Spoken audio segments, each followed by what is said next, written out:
Promesse biblique du jour. Bonjour à tous.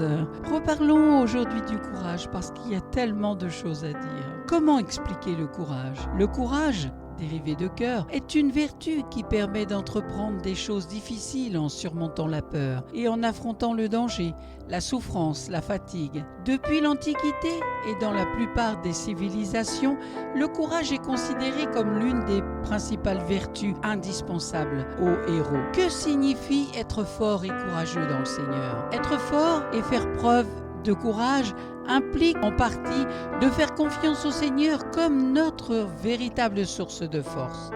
Dans le cas de Josué, il n'avait pas toutes les réponses aux défis qui se présentaient à lui, mais on lui a conseillé d'aller quand même de l'avant en agissant avec foi. Comme Josué, nous avons rarement toutes les réponses à nos défis personnels.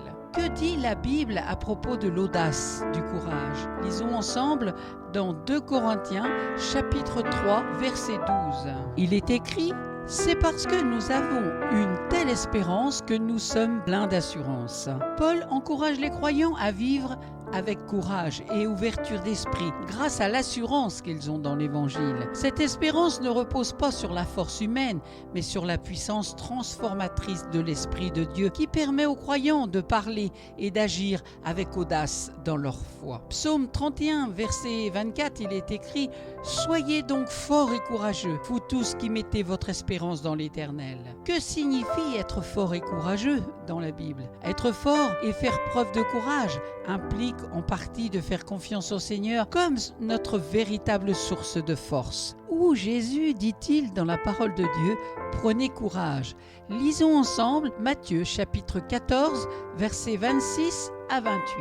Il est écrit: « Mais quand ils le virent marcher sur l'eau, ils furent bouleversés par la peur et dirent: « C'est un fantôme !» Et ils se mirent à pousser des cris de frayeur. Mais aussitôt Jésus leur parla. « Prenez courage, leur dit-il, c'est moi, n'ayez pas peur. » Terminons par ce verset dans Josué chapitre 1, verset 8, où il est écrit: « Que ce livre de la loi ne s'éloigne point de ta bouche. Médite-le jour et nuit, pour agir fidèlement selon tout ce qui est écrit. Car c'est alors que tu auras du succès dans tes entreprises, c'est alors que tu réussiras. Sois fort, reste confiant, garde la foi et fais confiance au Seigneur. C'est dans le calme et la confiance que sera ta force, et non dans l'agitation. Fais confiance à ton Dieu et il te surprendra. Continue à prier et à faire confiance à Dieu. Les saisons sèches dans la vie ne durent pas, les pluies reviendront. » Merci à vous d'avoir pris du temps pour écouter Promesse biblique du jour, où nous avons aujourd'hui reparlé du courage.